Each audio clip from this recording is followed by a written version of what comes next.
Ela era a participante de estudo favorita dos cientistas. Lisa Allen, de acordo com sua ficha, tinha 34 anos, começara a fumar e beber aos 16, e lutara com a obesidade durante a maior parte da vida. Chegou a um ponto, aos 20 e poucos anos, em que órgãos de cobrança começaram a persegui-la para recuperar mais de $10.000 em dívidas. Um velho currículo listava que seu emprego mais longo durara menos de um ano. A mulher que estava diante dos pesquisadores naquele dia, no entanto, era esbelta e vibrante, com as pernas tonificadas de uma corredora. Parecia uma década mais nova que as fotos em seu prontuário, e capaz de aguentar mais exercícios do que qualquer outra pessoa no recinto. Segundo o relatório mais recente em seu arquivo, Lisa não tinha dívidas, não bebia e estava em seu 39º mês numa empresa de design gráfico. Quanto tempo faz desde o seu último cigarro? Um dos médicos perguntou, dando início à lista de perguntas que Lisa respondia toda vez que vinha a esse laboratório perto de Bethesda, Maryland. Quase 4 anos, ela disse, e perdi 27 quilos e corri uma maratona desde então. Ela também começara um mestrado e comprara uma casa. Tinha sido um período cheio de acontecimentos. O grupo de cientistas na sala incluía neurologistas, psicólogos, geneticistas e um sociólogo.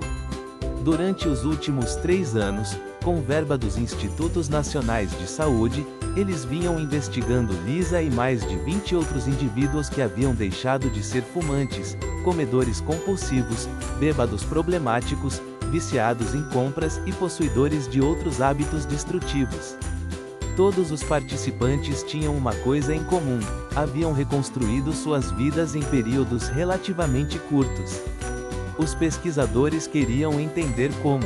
Por isso mediram os sinais vitais de cada um, instalaram câmeras de vídeo dentro de suas casas para observar suas rotinas, sequenciaram trechos de seus DNAs com tecnologias que lhes permitiam espiar dentro da cabeça das pessoas em tempo real, observaram o sangue e os impulsos elétricos fluírem através de seus cérebros enquanto eram expostos a tentações como fumaça de cigarro e refeições fartas.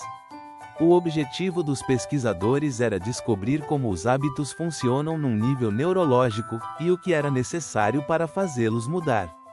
Sei que você já contou essa história umas 10 vezes, disse o médico para Lisa, mas alguns dos meus colegas só a ouviram em segunda mão. Você se importaria em descrever de novo como parou de fumar? Claro, disse Lisa.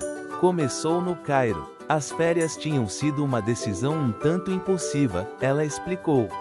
Alguns meses antes, seu marido chegara do trabalho e anunciara que ia deixá-la porque estava apaixonado por outra mulher.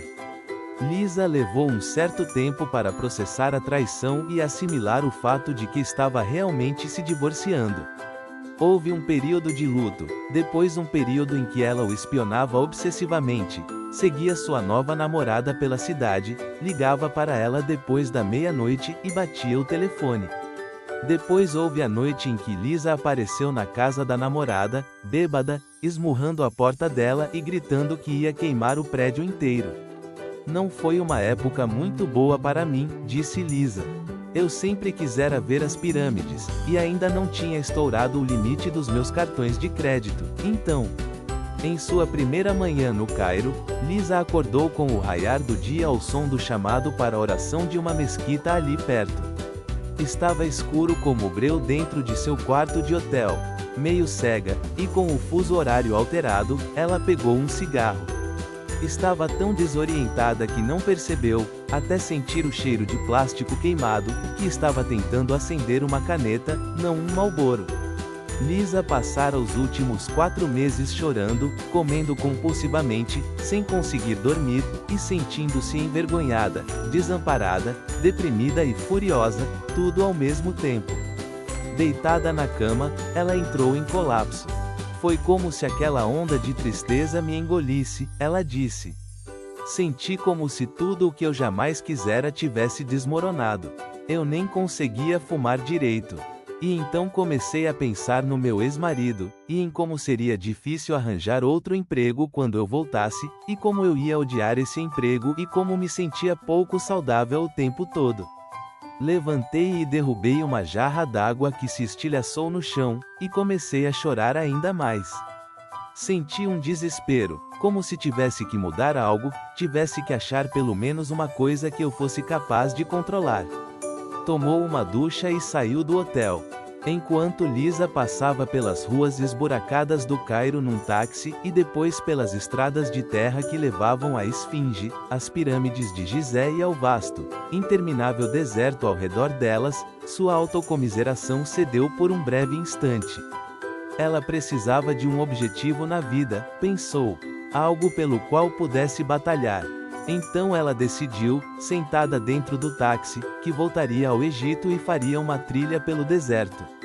Lisa sabia que era uma ideia maluca. Estava fora de forma, com excesso de peso e sem dinheiro no banco. Não sabia o nome do deserto para onde estava olhando, ou mesmo se uma tal viagem era possível. Nada disso importava, no entanto. Ela precisava de alguma coisa em que se focar.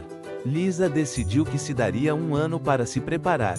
E para sobreviver a uma expedição daquelas, tinha certeza de que precisaria fazer sacrifícios. Principalmente, ela teria que parar de fumar.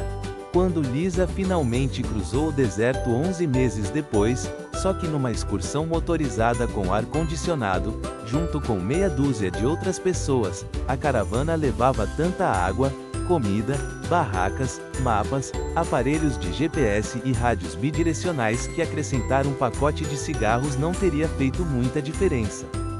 Mas no táxi, Lisa não sabia disso. E para os cientistas no laboratório, os detalhes da sua viagem não eram relevantes.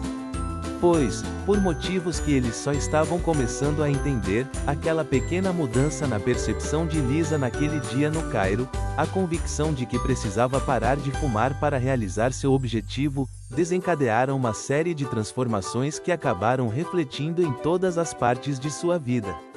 Ao longo dos 6 meses seguintes, ela substituiria o cigarro pela corrida, e isso, por sua vez, mudou o jeito como ela comia, trabalhava, dormia, guardava dinheiro, organizava seus dias de trabalho, fazia planos para o futuro, e assim por diante.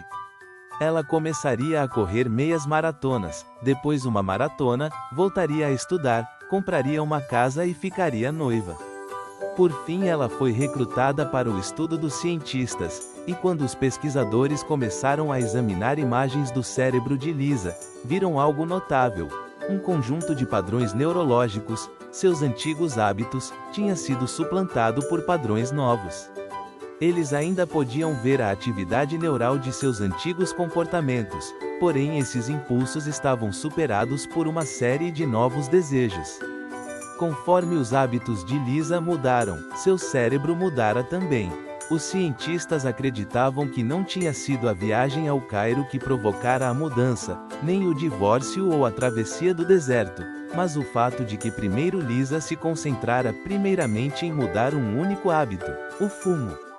Todos os participantes do estudo haviam passado por um processo semelhante. Focando-se num único padrão, o que é conhecido como um hábito angular, Lisa também ensinara a si mesma a reprogramar as outras rotinas automáticas de sua vida. Não só os indivíduos são capazes de mudanças como essa. Quando as empresas se concentram em mudar hábitos, organizações inteiras podem se transformar. Empresas como a Procter & Gamble, a Starbucks, a Alcoa e a Target já tiraram proveito dessa revelação para influenciar o modo como o trabalho é feito, como os funcionários se comunicam, e, sem que os clientes percebam, o jeito como as pessoas fazem compras. Quero lhe mostrar uma de suas tomografias mais recentes, um pesquisador disse a Lisa perto do final de seu exame. Ele exibiu uma figura numa tela de computador que mostrava imagens do interior da cabeça dela.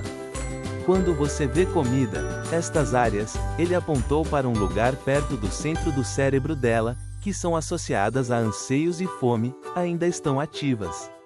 Seu cérebro ainda produz os impulsos que faziam você comer em excesso. No entanto, Tem atividade nova nesta área. Ele apontou para a região mais perto de sua testa, onde acreditamos que a inibição comportamental e a autodisciplina começam. Essa atividade foi se tornando mais acentuada a cada vez que você veio aqui. Lisa era a participante favorita dos cientistas porque suas tomografias eram muito convincentes, muito úteis para criar um mapa no qual os padrões comportamentais, os hábitos, residem dentro de nossas mentes. Você está nos ajudando a entender como uma decisão se torna um comportamento automático, o médico lhe disse. Todas as pessoas no recinto sentiam que estavam no limiar de alguma coisa importante. E estavam mesmo. Quando você acordou hoje de manhã, qual foi a primeira coisa que fez? Você foi direto para o chuveiro, checou seu e-mail ou pegou um donut no balcão da cozinha? Escovou os dentes antes ou depois de se enxugar? Amarrou o sapato esquerdo ou o direito primeiro? O que você disse para os seus filhos antes de sair de casa? Que caminho pegou para ir ao trabalho? Quando você chegou à sua mesa, respondeu e-mails, conversou com um colega ou foi logo escrever um memorando? Salada ou hambúrguer no almoço? Quando chegou em casa, calçou tênis e saiu para correr, ou pegou um drink e foi jantar na frente da TV? Toda a nossa vida, na medida em que tem forma definida, não é nada além de uma massa de hábitos, escreveu William James em 1892. A maioria das escolhas que fazemos a cada dia pode parecer fruto de decisões tomadas com bastante consideração, porém não é, elas são hábitos. E embora cada hábito signifique relativamente pouco por si só, ao longo do tempo, as refeições que pedimos, o que dizemos a nossos filhos toda noite, se poupamos ou gastamos dinheiro, com que frequência fazemos exercícios, e o modo como organizamos nossos pensamentos e rotinas de trabalho tem impactos enormes na nossa saúde, produtividade, segurança financeira e felicidade. Um artigo publicado por um pesquisador da Duke University em 2006 descobriu que mais de 40% das ações que as pessoas realizavam todos os dias não eram decisões de fato, mas sim hábitos. William James, assim como inúmeros outros, de Aristóteles a Oprah Winfrey, passou boa parte de sua vida tentando entender por que os hábitos existem.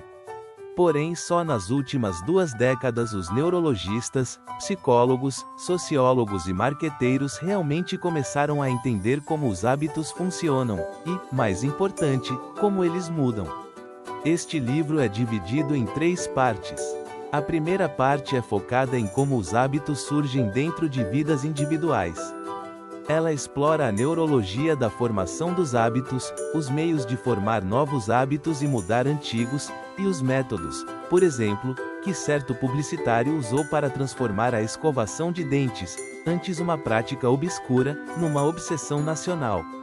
Ela mostra como a Procter & Gamble transformou um spray chamado Febreze num negócio de $1 bilhão, tirando proveito dos impulsos habituais dos consumidores, como os alcoólicos anônimos reformam vidas atacando hábitos que estão no cerne do vício, e como o técnico Tony Dungy reverteu a sorte do pior time da National Football League, Liga Nacional de Futebol Americano, fazendo com que as reações automáticas de seus jogadores focassem deixas sutis em campo.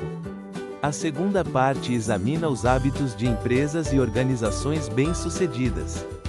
Ela mostra em detalhes como um executivo chamado Paul O'Neill, antes de se tornar secretário da Fazenda, converteu uma produtora de alumínio em dificuldades na empresa de mais alto desempenho do índice Dow Jones, enfocando um hábito angular, e como a Starbucks transformou um menino que largara o ensino médio num alto gerente, incutindo hábitos projetados para tonificar sua força de vontade. Ela descreve por que mesmo os cirurgiões mais talentosos podem cometer erros catastróficos quando os hábitos organizacionais de um hospital deterioram-se. A terceira parte examina os hábitos de sociedades. Reconta como Martin Luther King Jr. e o movimento pelos direitos civis tiveram êxito, em parte, por mudarem os hábitos sociais arraigados dos moradores de Montgomery, Alabama, e porque um foco semelhante ajudou um jovem pastor chamado Rick Warren a construir a maior igreja do país em Saddleback Valley, Califórnia. Por fim, ela explora questões éticas delicadas, tais como se um assassino na Grã-Bretanha deve ser libertado caso possa argumentar de forma convincente que seus hábitos o levaram a matar.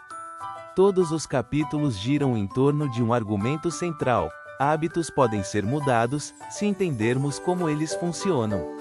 Este livro é baseado em centenas de estudos acadêmicos, entrevistas com mais de 300 cientistas e executivos, e pesquisas realizadas em dezenas de empresas. Para um índice de fontes, veja as notas do livro e o site http://www.thepowerofhabit.com. Ele aborda os hábitos em sua definição técnica, as escolhas que todos fazemos deliberadamente em algum momento, e nas quais paramos de pensar depois mas continuamos fazendo, normalmente todo dia.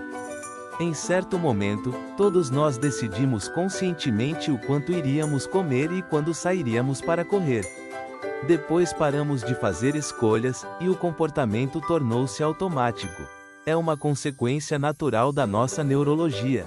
E entendendo como isso acontece, você pode reconstruir esses padrões do jeito que quiser. Comecei a me interessar pela ciência dos hábitos 8 anos atrás, quando estava trabalhando como repórter de jornal em Bagdá. As Forças Armadas dos Estados Unidos, como me ocorreu enquanto eu as observava em ação, são um dos maiores experimentos de formação de hábitos da história. O treinamento básico ensina aos soldados uma série de hábitos cuidadosamente projetados, como atirar, pensar e se comunicar sob fogo. No campo de batalha, cada comando emitido se baseia em comportamentos praticados a ponto de virarem automáticos. A organização inteira depende de rotinas ensaiadas inúmeras vezes para construir bases, definir prioridades estratégicas e decidir como reagir a ataques.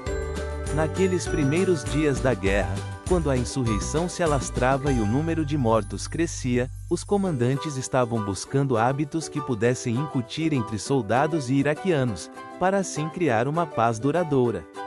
Fazia cerca de 2 meses que eu estava no Iraque quando ouvi falar de um oficial que realizava um programa improvisado de modificação de hábitos em Kufa, uma pequena cidade a 150 quilômetros da capital.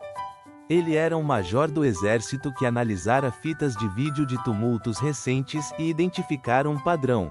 A violência geralmente era precedida por uma multidão de iraquianos que se reunia numa praça ou outro espaço aberto e, ao longo de várias horas, aumentava. Os vendedores ambulantes de comida apareciam, assim como os espectadores. Então alguém jogava uma pedra ou uma garrafa, e o caos corria solto. Quando o major se reuniu com o prefeito de Kufa, fez um pedido estranho: será que eles podiam manter os ambulantes afastados das praças? Claro, disse o prefeito. Umas poucas semanas depois, uma pequena multidão reuniu-se perto da Masjid al-Kufa, ou Grande Mesquita de Kufa. Ao longo da tarde, ela foi inchando de tamanho. Algumas pessoas começaram a entoar frases de protesto. A polícia iraquiana, pressentindo problemas, falou com a base por rádio e pediu que as tropas americanas ficassem de sobreaviso. Quando escureceu, a multidão começou a ficar inquieta e faminta. As pessoas procuraram os vendedores de kebab que geralmente enchiam a praça, mas não encontraram nenhum. Os espectadores se foram, os protestantes ficaram desanimados. Às 8 da noite, todo mundo tinha ido embora. Quando visitei a base perto de Kufa, conversei com o major. As pessoas não pensam necessariamente na dinâmica de uma multidão em termos de hábitos, ele me disse. Mas passara toda sua carreira sendo treinado na psicologia da formação de hábitos. No acampamento militar, ele assimilara hábitos para carregar sua arma, adormecer numa zona de guerra, manter o foco em meio ao caos da batalha, e tomar decisões enquanto estava exausto e sobrecarregado. Frequentara aulas que lhe ensinaram hábitos para economizar dinheiro, se exercitar todo dia e se comunicar com os colegas de dormitório. Conforme foi avançando de posto, ele aprendeu a importância dos hábitos organizacionais para garantir que os subordinados pudessem tomar decisões sem pedir permissão o tempo todo, e como as rotinas certas tornavam mais fácil trabalhar ao lado de pessoas que ele normalmente não suportava. E agora, na tarefa improvisada de construir uma nação, ele estava vendo como multidões e culturas seguiam muitas das mesmas regras. Num certo sentido, ele disse, uma comunidade era um aglomerado gigante de hábitos que ocorriam entre milhares de pessoas e que, dependendo da forma como estas são influenciadas, podia resultar em violência ou em paz. Além de retirar os vendedores ambulantes, promovera dezenas de experimentos diferentes em Kufa para influenciar os hábitos dos moradores. Não houvera um único tumulto desde que chegara.